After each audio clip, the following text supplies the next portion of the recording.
Welcome to the Sacred Child Summit. I'm your host, Kathleen Sherrick, and I'm very pleased to welcome today Leonard Jacobson. Leonard is a renowned mystic, an author, and a spiritual teacher deeply committed to guiding and supporting others on their journey towards wholeness. In 1981, he experienced the first of a series of spontaneous awakenings that profoundly altered his perception of life, truth, and reality. Each of these enlightenment experiences revealed deeper and deeper levels of consciousness, filling his teachings and his writings with wisdom, clarity, love, and compassion. For the past 4 decades, Leonard has offered inspiration and guidance to those on the path of awakening. He shares a simple and effective way to become fully present, to still the mind, and to integrate deeper levels of awakened consciousness into everyday life. His teachings reveal the deepest questions we must face if we are to liberate ourselves from the past and settle more fully into the awakened state of presence. Leonard addresses clearly how the roles of the ego, the inner child, our repressed emotions, and our relationship with power all impact our everyday life. These insights reveal a roadmap home where our ultimate destiny is to return to oneness. Leonard resides in the US. He's the author of 6 books that have been published in numerous countries. He leads regular teaching sessions, workshops, and long-term residential retreats in the United States, in Europe, Australia, and Asia. Leonard, welcome. Well, thank you so much, Kathleen. It really is a pleasure to be here and to see your smiling, happy face. Hopefully we are in the midst of presence here, and I'm so much looking forward to this conversation and your insights into this entire topic. You are helping us make a major shift from the world of the mind to the world of now, and you regularly broadcast on your YouTube channel what you call love streams, and I thank you for that. And I invite our audience to join you on YouTube for those wonderful teachings. So in your teachings, Leonard, you use the phrase inner child. How does this relate to raising a sacred child? Okay, well, let me begin with a confession. I don't have any children. So one might ask, or one of your viewers might ask, well, he has no children. What right does he have to talk to us about the sacred child? And even though I have no children, at least not in physical form, I have met so many children as they have grown up into adults. And what's become very, very clear and apparent to me is that unless we're fully awakened beings, utterly grounded in presence, then we're in the mind. And sometimes I call it the world of the mind, the past and future world of the mind, made up of all our past memories and future imaginings. So sometimes I call it the story or the dream, but it's basically your life as it unfolds over this lifetime, over many years, beginning at the very moment of conception in your mother's womb. That's actually the beginning of your story, your dream, the world of the mind, at least in this lifetime. So what I've discovered is that we all have, when we're in the mind, we all have within us the inner child. Now, let me explain why that would be. Because when you're in the mind goes all the way back. It contains within it all your past experiences, your memories, your concepts, your beliefs, all of it. So we have to go all the way back to the beginning to understand how the mind has been programmed and then what happens after that programming of the mind. So let's begin with the programming of the inner child. And that child exists within you, within me, with everyone viewing, but mostly we're unaware of it. So what is the programming that occurs within the mind in early childhood? The first and the most foundational program is I'm all alone. And, you know, in a way, that's true, because when you come into the world as a very young baby, a sacred infant, when you come into the world at that very young age, you've just popped out of mother's womb, you're incredibly present. a tiny baby in the womb, or when it's born, or in the first year of life, or whatever, it's not getting lost in thought. There are no thoughts, there are no opinions, there are no concepts. And all that baby needs when it comes out of the womb is a mother and father who can meet the baby, the child, where it's at, which is present. The baby is so incredibly present, but the dilemma of all of us is we come into a world where no one is present. Now, why would I say nobody is present? No one is present, because everyone is lost. The whole of humanity is actually lost in the past and future world of the mind, past memories, future imaginings. So much of our life is made up here in this dream state that we don't realize it. So the first is I'm all alone, which is actually quite legitimate and true because nobody's present. Then I'm abandoned. There's no one here for me. Then add on top of that, that's the foundation program, and it happens to this sacred child, not only when it's born, but even in the mother's womb, because the environment in mother's womb is going to affect the baby also. This is a sacred child in mother's womb, ready to come out into the world and be greeted. And in a way, all that's happening when that child comes out of the mother's womb, all that's really happened is that the mother's womb got too small for it. The child was getting bigger and bigger, so it had to come out. But in reality, what happened was it just came out into a larger womb.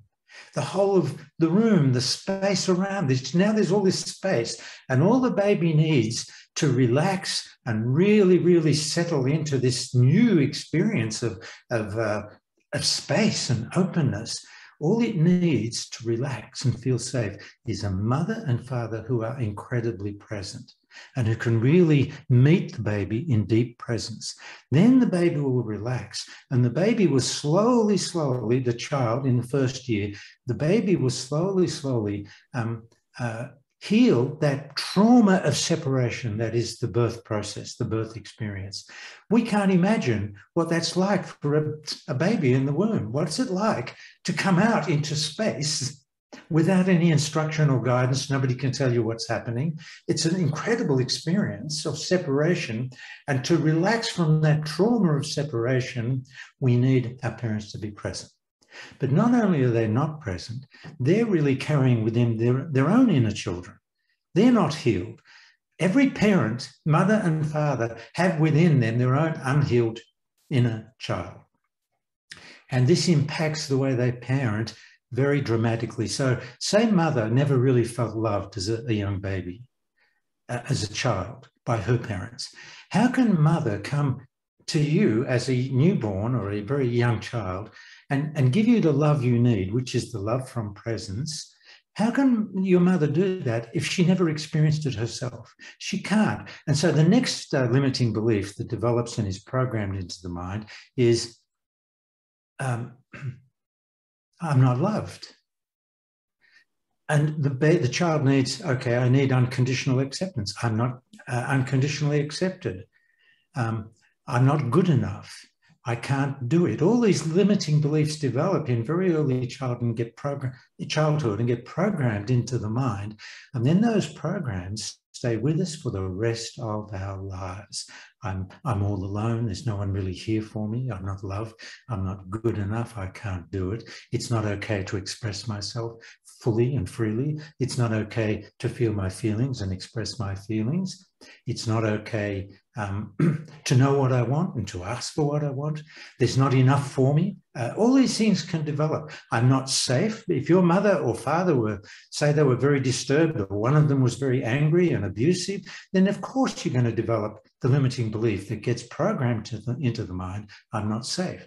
All of these things are impacting this pure, sweet, wonderful, divine, sacred child who is a gift from God, emerging from the womb, waiting to be received in presence, and it doesn't happen.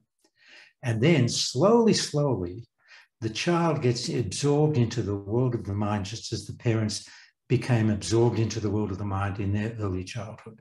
Slowly, we enter the world of the mind hoping to find someone there, to be here for us. And we don't. You can't, because no one's really present. And this is what humanity has not come to yet. We haven't realized it as a species. the absolute importance of learning the art of being present and how that impacts on our day-to-day life, but just as importantly, how does that impact upon our parenting? When we do welcome a new baby or a new child into the world, how do these limiting beliefs that exist also in the parents because they've never been healed, how does that impact parenting? What does the child really need to sustain itself in its sacredness? And the answer is the child needs mother and father to be present. Strangely enough, the child doesn't need to be loved. It doesn't need to be accepted. It doesn't need to feel that it's good enough. None of that matters, because if mother and father are present, or even mother, one of them, if really present, then the child gets the whole package. Because Kathleen, you know this as well as I do, when you are present, truly present, you are the energy of love. It doesn't matter who or what you love, you are it. You are the energy of acceptance. There's no judgment. There's just acceptance, compassion, patience, and a sense of oneness. That's in you any moment you're present. And that's what the child needs to really deeply relax and emerge in its true sacred nature. So this is what humanity is dealing with. We can't have conscious parenting until parents become conscious. What does that mean? Until parents recognize how they've been lost in their own dream and settle more fully into the present moment. Leonard, it sounds like presence is the answer. And so amongst the sometimes craziness that happens around newborns and pregnancy and these kinds of things, what would you advise parents on how they can best try to remain present if that presence holds all the answers to this? Okay. First of all, we have to begin by saying most people, even if they hear the word, oh, I'll be present, or that sounds appealing, most people don't even know how to become present. And so the first thing is they have to learn, find some way of discovering how to become present. In my teaching, I make it very clear and ridiculously simple how to be present. But there are two steps to this teaching, because you might be present for 10 minutes or 5 minutes, but it's not long before we're involuntarily pulled back into the dream that I've been talking about. And you know what? It's a dream of separation. And the whole of humanity doesn't want to feel separate. And so they get so busy and so involved. We've developed so many strategies to avoid this feeling of being separate. But it actually just takes us further into separation. Everything we're doing, we become less and less present. So there are two steps to this teaching. Number one, learn the art of being present.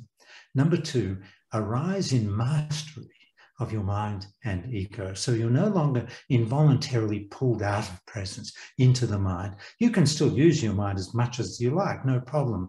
But you now know where the truth is. It's in the present moment. It's almost like you found a new home for yourself. Instead of the past and future world of the mind, with all the limiting beliefs, with all the repressed feelings, with all the judgments of yourself and others, losing yourself in others, looking for love, looking for acceptance, looking to prove you're good enough, etc., etc. All of that just goes away when you're present. And now you can be really available to the child and responsive to the child. So these are just some of the key elements. Now, a couple of things I would add to it. I won't elaborate, but I'll just add. Parents have to be careful in their parenting. Yes, of course, you have to set limits for your child. You can't let your child run around wherever it wants. It could run on the road. Of course, you set limits and you set guidelines. Of course you do. But you must be careful not to do it in a way that takes from that very young child, even a 6-month-old baby or a 2-year-old child, that kind of steals from that child unconsciously. The parents are not intending it, but steals from that young child the child's inner knowing that it has a right to be here, that it has a right to be itself, that it has a right to its feelings, and it has a right to know what it wants and what it doesn't want. So the parents have to find a way of interacting with the child, setting guidelines and limits, but not in a way that takes any of that from the child.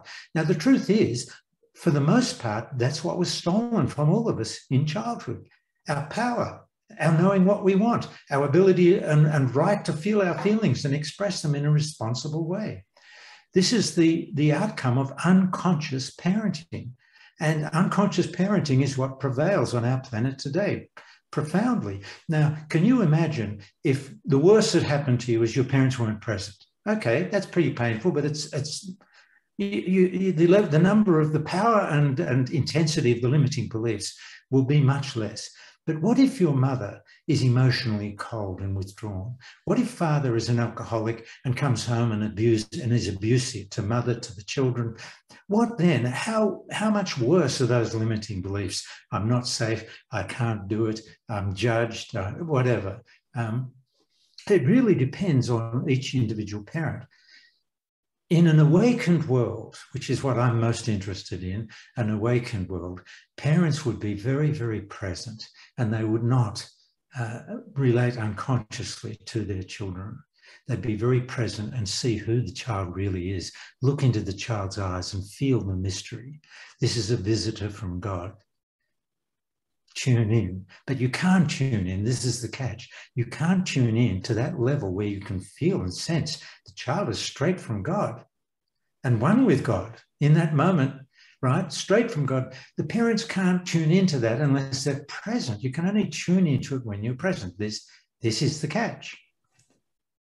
And so what you're really, it sounds like one of the things you're describing is this to embrace like a sacred curiosity about who is this that has joined us? Who is this that is expanding us? Who is this that I am consciously being present to? And if we looked with those eyes, felt with that feeling and felt with that kind of heart, that we can bit by bit begin to change this, begin to awaken to a different way of being with our children and our families. Absolutely right. And, the best way to look at your children is through the eyes of the mystery. I don't know. I don't know who this little being is, but he seems perfect or she seems perfect. Let me tune in. And the problem is when we think we know, we stay in the mind. When you're present, everything is new. So look at the child with new eyes. Jesus gave us a clue when he referred to only those who are like children can awaken or find their way to God or whatever. He doesn't mean childish, he means like children, meaning their minds are not filled with all their beliefs and opinions and attitudes and past memories and future imaginings. Their mind is clean and pure as they welcome the child into the world. Come, my beloved, I am here with you. I am here for you. You are safe now. You just moved from a womb that got too small to you now into a larger womb. Feel everything around you, my beloved child. That's your larger womb. The walls around you, if the child is in a hospital or a room, that's your larger womb. Look, you can move. It's beautiful. You reassure the child that the trauma of separation is over and you're just moved to a larger womb. Relax. Be yourself. We're here. That sort of energy. Now, I'm sure many people can manage that, but it's so much more helpful if you really, really can open into those deeper levels of presence. What a gift for a child entering into this world. And how about with parents? If parents are able to, perhaps not all the time, but have moments of presence, for example, perhaps that's one place to start, is to have a moment of presence. And what would you advise, or what insights might you share if parents have others either in their family or others that help to care for their children, educators, carers, whatever they may be, that are not in this or are not aware of or able to be in this sense of presence? So really the parent is kind of carrying the moments of presence and then having to consider or deal with others that may not be in that moment. Do you have suggestions or advice or insights about that? Well, I think the most important thing is that at least mother and father, preferably both, learn how to be present and sometimes, occasionally, be very present with the child. Forget yourself. Let it be all about the child. This is the problem with humanity. When a child comes into the world, it's supposed to be all about the child.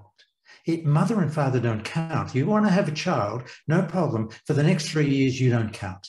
It's all about the child, and it's all about fulfilling that child's sense of me, me, me. Give it to me. It's all about me. Love me. Talk about me. Look at me. Look, mummy, look.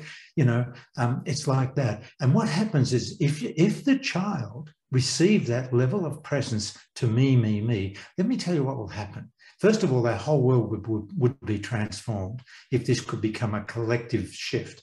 But what would happen is the child's need for me, me, me to be fulfilled would be fulfilled. And then that part of the child, the me, me, me, the need for me, me, me, that would drop away like a caterpillar drops away, revealing the butterfly. I'm not kidding.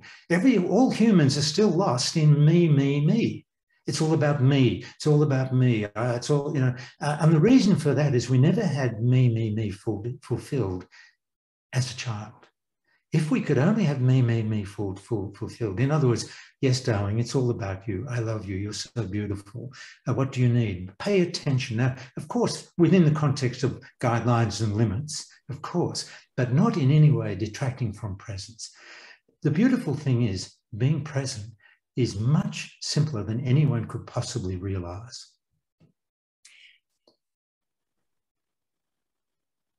You mentioned something about being present and the difference between being present and loving. Can you clarify a little bit more about that? So the distinction between a parent loving their child and being present with them. Because of course, as parents, as grandparents, as carers of young children, we traditionally think we want to surround them with love and everything will be better then. And you're saying that loving is not all that it is. No, what I'm saying is, again, it depends on which level of consciousness you're relating to the child from.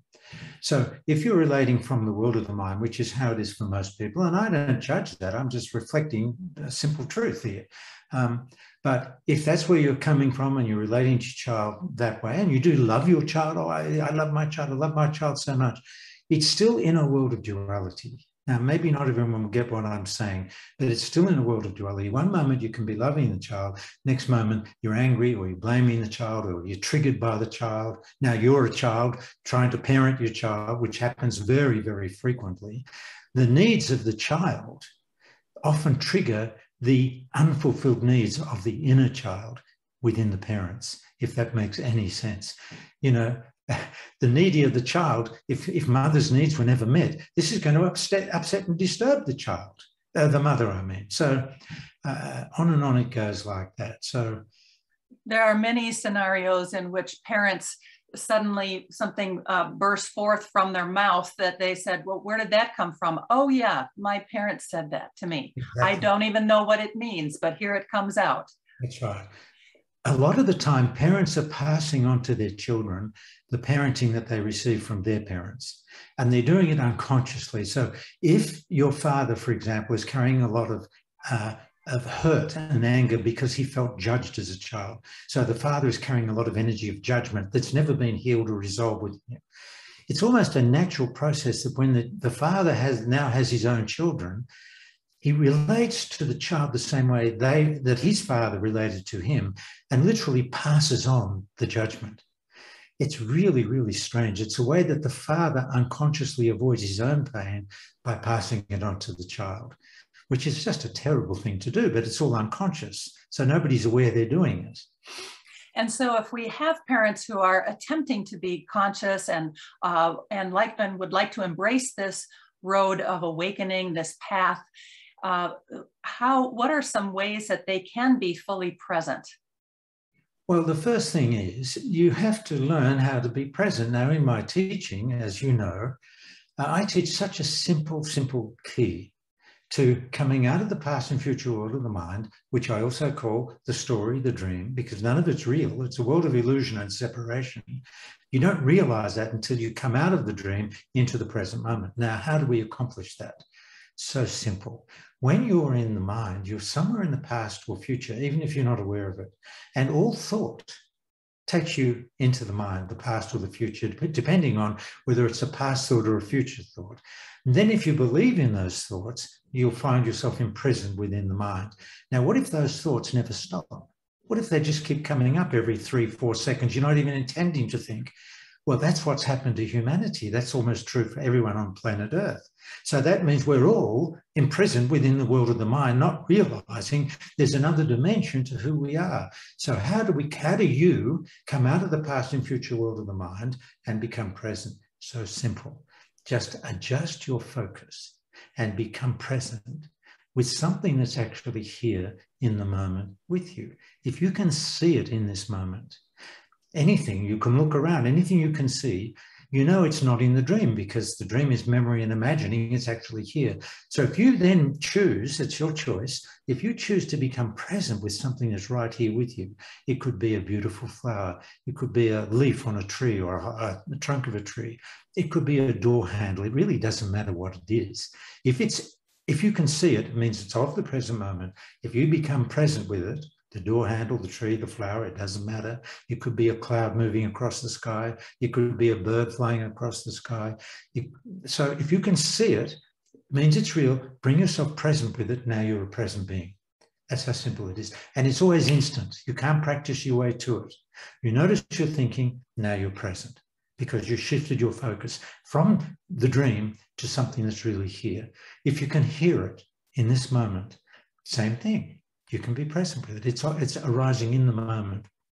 I was going to ask the same thing. If there are other senses, some people have an acute sense of smell, for example, that Absolutely. might bring them into the moment. But have you ever heard the expression, come to your senses?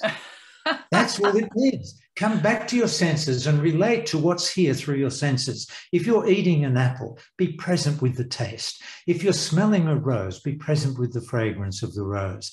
If you're hearing a sound, it doesn't matter what the sound is, be present with it. Then I can ask you a very, very interesting question. When you are present with something that's here now, I can ask you, who is present in this moment?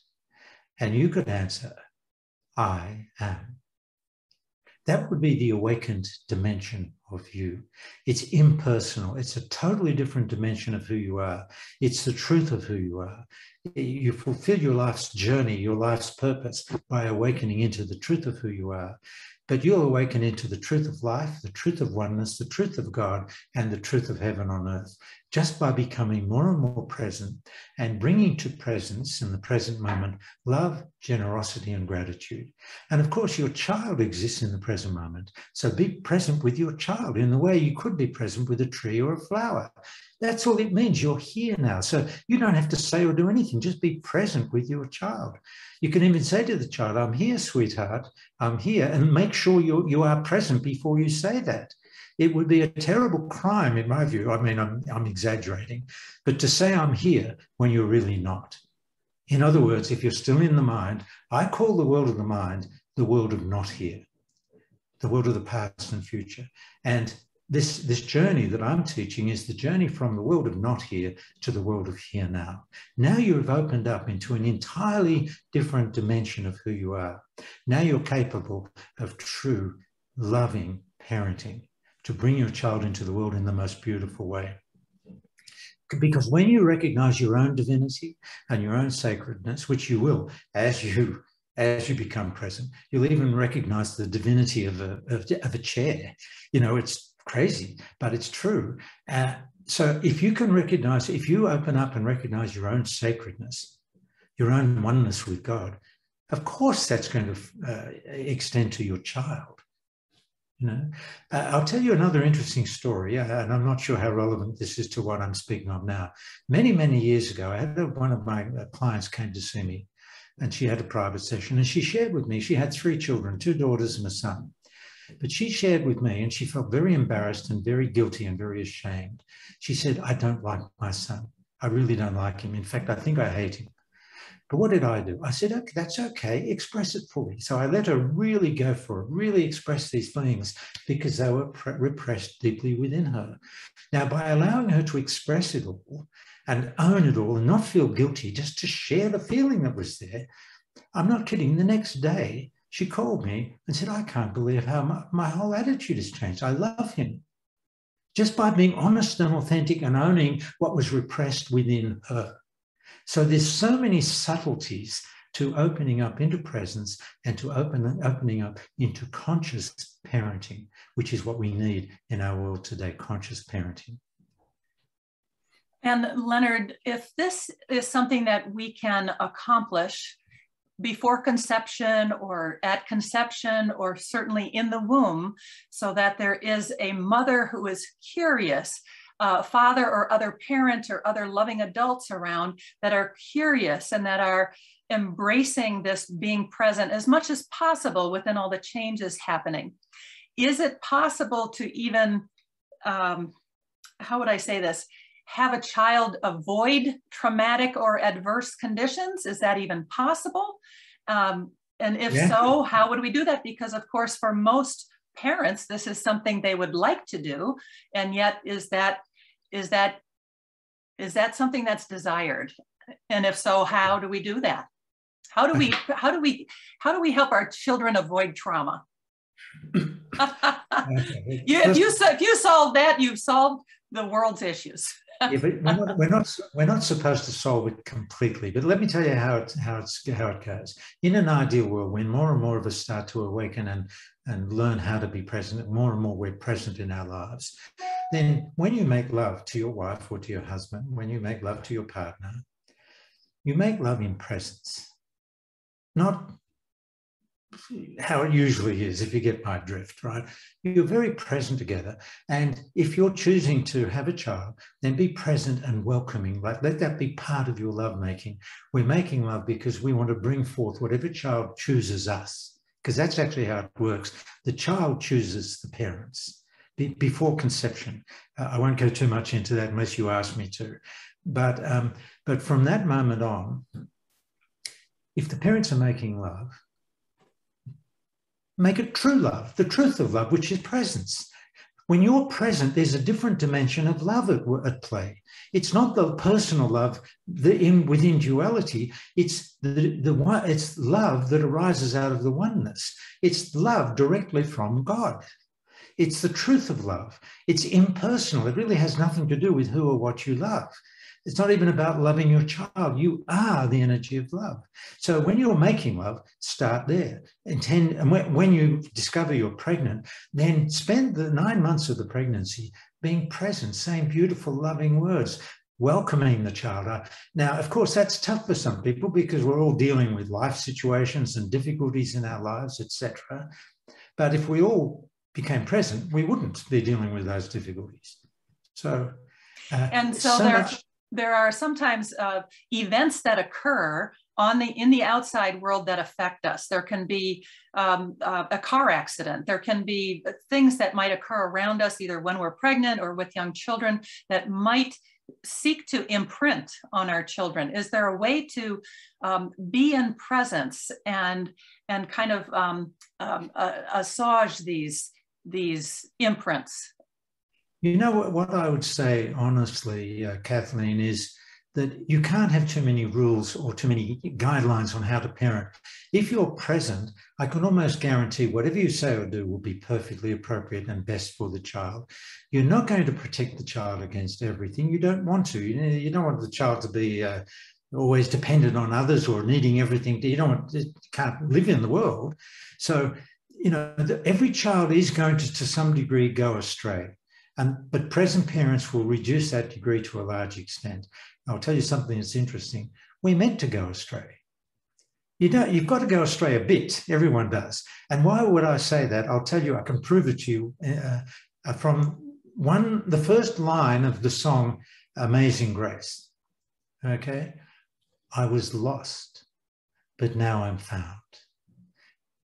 Somehow in the mystery of our existence, we have to first get lost before we can be found and find our way to the truth. It's just how it is.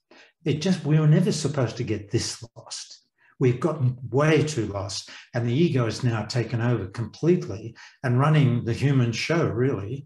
And we've gone too far into this lost state within the dream. So my teaching and other teachings similar are designed to help people come out of that dream and find their way back. You were never designed to get that lost, but that's what's happened to us. We've all become so lost that we're disconnected from the truth of who we are, the truth of love, the truth of oneness, and most importantly, the truth of God. When I speak of God, it has zero to do with religion, absolutely nothing. I do not personalize God. I do not believe in God, but I know God as the silent presence at the very heart of all things present. God is real, God is here now, but we are not. We've become absorbed into the past and future world of the mind. If you want to directly experience God, then you have to come to where God is, which is the present moment and everything in the present moment. So if you find your way to that level of presence, how beautiful would that be for your child, for your children, not just for your parents, for your friends, for your partners, even at work. Everything is enhanced by becoming present. And I'll tell you why. When you're present, and this is quite literal, it's 100% true. When you're present, you literally are the energy of love. It has nothing to do with who or what you love. You are the energy of acceptance. There's no judgment in you. You are empowered from within. There's no interest in power over others. It's your inner power that animates you and allows you to be all that you are as you express yourself in the world. Everything changes. Now, these are all the qualities of presence. So as you settle into presence, how is your life going to change? How is your parenting going to change with all these qualities of presence now flowing into your life because it's who you are? No longer caught in this world of separation. I need to be loved. I'm not good enough. Can I do it? It's not okay to ask for what I want, etc., etc. The power of presence. The power of presence, yes.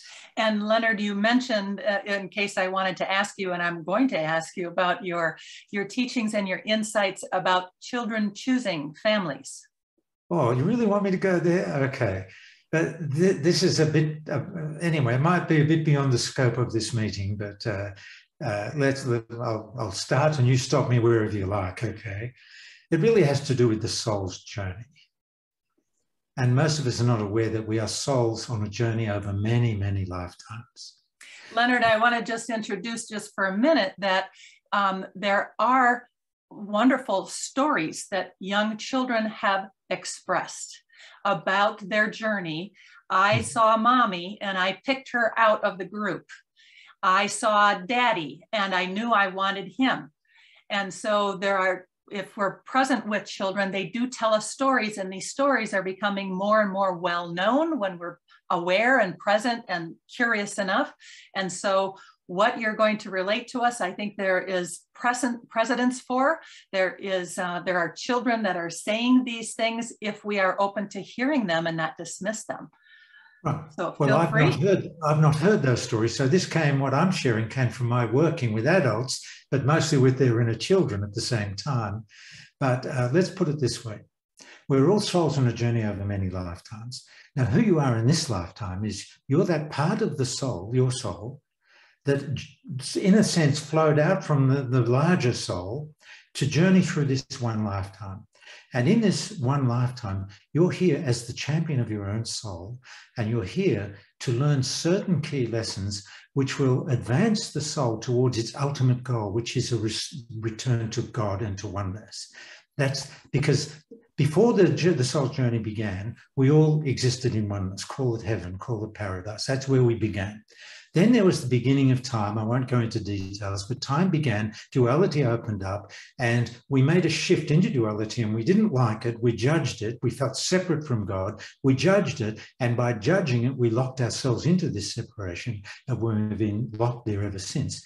Now, each lifetime, the soul is acquiring its sense of self in the same way that each year your sense of self is developing based on your experiences, your limiting beliefs, your repressed feelings, your concepts, your beliefs. Your sense of self is developing just as the soul's sense of self is developing based on all its past lives. So the point of the soul journey is to return to that oneness that it began from. And the soul believes it must perfect itself in order to, and purify itself in order to be worthy of return to God and oneness. So that's what you're here for. You're here, we all are here to learn what is the true nature of love, because we're all lost in this other kind of love where it can turn to hate so quickly. If you don't believe me, look at the records of marriage leading to divorce. you know, when they got married, they were madly in love, nothing wrong here. Then 50% of the American population that get married end in divorce. So we acquire our sense of self. We're here to learn these lessons, which are, what is the true nature of love? Now, what is the true nature of acceptance? Because we're all lost in judgment. We judge ourselves, we judge each other, we judge events in life. So that's the second lesson. Third lesson, what is the true nature of power? Because we're all lost in false power. The whole of humanity is lost in false power. Last quote, there's more. What is the true nature of compassion? Because most of us don't know what compassion is. And then finally, well, in truth, who are you? In truth. I mean, you got to look at me when I say that. In truth, who are you? I mean, that's a great question to ask. And what are you really doing here? What is the purpose of your life? Is there some purpose to your life that you're not aware of yet? And the answer is, of course there is. Yes.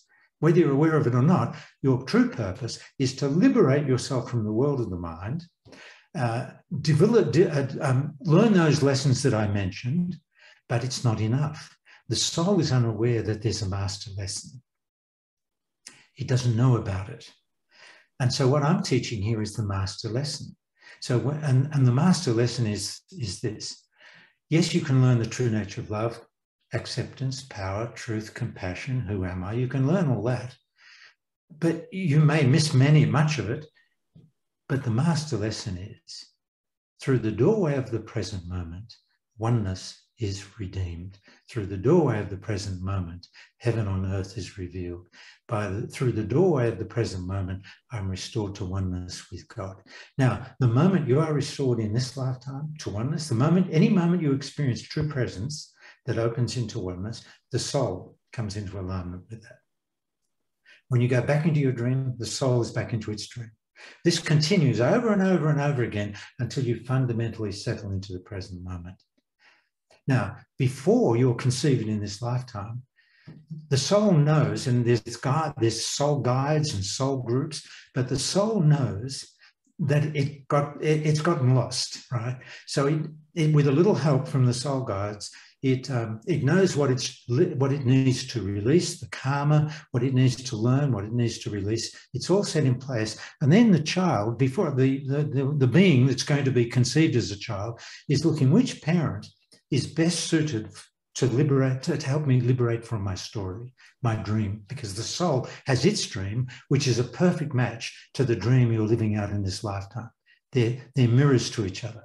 As you heal and awaken from the dream here, the soul awakens over many lifetimes. All your past life identities awaken with you. It all comes into oneness.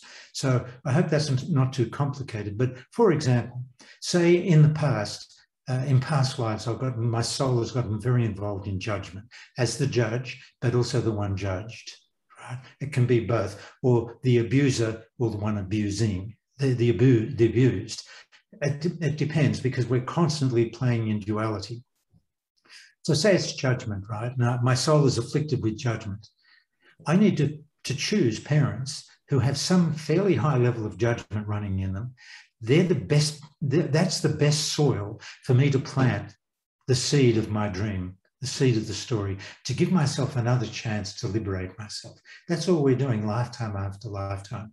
We're repeating exactly the same story, the same dream over and over again. And what's the point of it? God is giving us, with each lifetime, we're given an opportunity to release ourselves from the dream. Not fix the dream. That's the mistake everyone makes. Not fix the dream, but to wake up out of the dream. This is it. This is what I've been looking for 200 lifetimes. Thank you. Thank you, Kathleen, for finding the way for me, says your soul. You are a champion. You found the way. Not only have you, and the moment you find, you walk through the master lesson, right, through the doorway of the present moment, oneness is revealed, all the other lessons are instantly answered. What is love? I am. What is acceptance? I am that too. What is power? Not one word spoken. Compassion, it just shines through the eyes. All the other questions are answered, and the soul is delivered to it and restored to oneness, restored to God, right? through your efforts in this lifetime. The only catch that the soul doesn't know is that from the soul's perspective, it's looking for a return to heaven, where it began the journey. And what it doesn't know is that it's not a return to heaven, not when you're in physical form. Not when you, Kathleen, are in physical form. It's not a return to heaven. It's an awakening into heaven revealed on earth. That's the beauty of it. And if you happen to find heaven revealed on earth, then when you leave the body, you're going straight to heaven. That's it. But if you don't find your way to presence, if you don't find your way to the master lesson, which is oneness through the doorway of the present moment, oneness, if you don't find your way there, then you're going to remain to some degree still in the story with unresolved issues, unhealed wounds and traumas, issues like blame still alive in you, resentment, judgment, all of that. If that's still with you when you leave the body, then that goes with you back to the soul and you start working on your next incarnation. How am I going to recreate this story to give myself the best chance to awaken out of it? Now, let me put that into the context of sacred child, because the sacred child is absolutely 99.999% sacred, pure, innocent. But what we're not aware of is when you leave the body, everything within your consciousness, all the unresolved, unhealed traumas, all the limiting beliefs, all the repressed feelings, all the judgments, all of it that was not healed and released, and all your misunderstandings and misgivings and whatever, desires, hopes, disappointments, whatever it was, it's including the ego, including your own ego, it's all compressed into the tiniest seed, and that goes back to the soul with you when you leave the body, and it's going to be replanted in your next lifetime. The same story, different people, different faces, different names, the same story. And this keeps happening over and over and over again until some of us have the courage and the intelligence to awaken out of the dream and recognize who we really are, what's really here, and who and what God really is. Leonard, this is a beautiful time spent with you today, beautiful teachings. Thank you for your insights. Are there any last words of wisdom or insight or advice or suggestions that you may have for our audience today? Well, basically, the only advice I can give anyone is very gently and gradually show an interest in learning how to be present. It's not difficult at all, but it's really just the first step. Then you have to start to pay attention to where you're caught yourself in the dream. But the rewards are beyond anything the mind can dream up. The mind is incapable of dreaming up what it's really like to be in presence. Now, sometimes presence is amazing. Absolutely oneness and bliss and joy and ecstasy and revelations arising one after the other. Sometimes it's like that. And you feel the presence of God in everything. You feel, wow, this is heaven on earth. It's unmistakable. You're intoxicated and overwhelmed with love for everything around you. There's no sense of separation. So that sounds pretty good, doesn't it? It sounds fantastic. Well, it's true. But we also have to be aware that being present can also be very, very ordinary. You're just here, living your life. You're going for a walk. That's okay. Just be present as you go for a walk. You're not lost in the dream. You're not lost in the mind. You're just going for a walk. Maybe you know where you're walking to. That's okay. You know, you can play in the world of time as long as you don't get lost in the dream, really. So my suggestion to everyone, this is my suggestion, whether it's a child, an adult, a man, woman, grandparents, it doesn't matter. We all need to learn the art of being present. So those who feel drawn to that, you know, great. And let me tell you how it's going to work, because humanity's in a mess at the moment. I think we can all agree with that, with the pandemic and the way people are. Isn't that a fair statement? I would say. Yes, and it's a result of the ego's dominance in our world. That's number one. If enough of us awaken, which means if enough of us become fundamentally settled into presence, if enough of us awaken, it will impact at the collective level. What I like to say is every moment you're present is like dropping a tiny stone of light into a dark, dark pond, ripples of light. And that dark, dark pond is human unconsciousness at a collective level. Every moment you're present, you'll never know it. You may never realize it, but you're affecting human consciousness. If enough of us awaken, suddenly, bang, it's over. Everybody awakens. They don't have to do anything. We just have to reach that critical mass. So far, we're not doing very well at it, but let's hope it can become a growing shift for humanity from the dream into the truth. Leonard, with your assistance, with your guidance, with the guidance of other enlightened individuals on the planet, we will get there. I have confidence in it. It doesn't seem like it daily, perhaps, but I'm grateful for your role in all of this. Thank you for sharing your wisdom, your insights with our audience today. And any last things that you'd like to share? No, just if people want to learn more, then I've got many, many videos online. I've written numerous books. One thing they might be interested in is we have an app which we developed, and it's very, very helpful for those people who are really involved in this teaching. We have so many meditations and teachings, and we have live streams there. So it's very helpful to join the app or read the books or watch the videos or listen to the audio. But, you know, don't draw too big a difference between whether you're a child or whether you're an adult. It's really about whether you're a child or an adult. Are you present? Are you awake? Are you conscious or not? Beautiful summary. And for more information about how to reach Leonard and his teachings, you can see the links that accompany this video. He is also graciously offering some free gifts to our audience, and those links also accompany our video. Thank you, Leonard. Thank you, Kathleen. I've enjoyed it very much.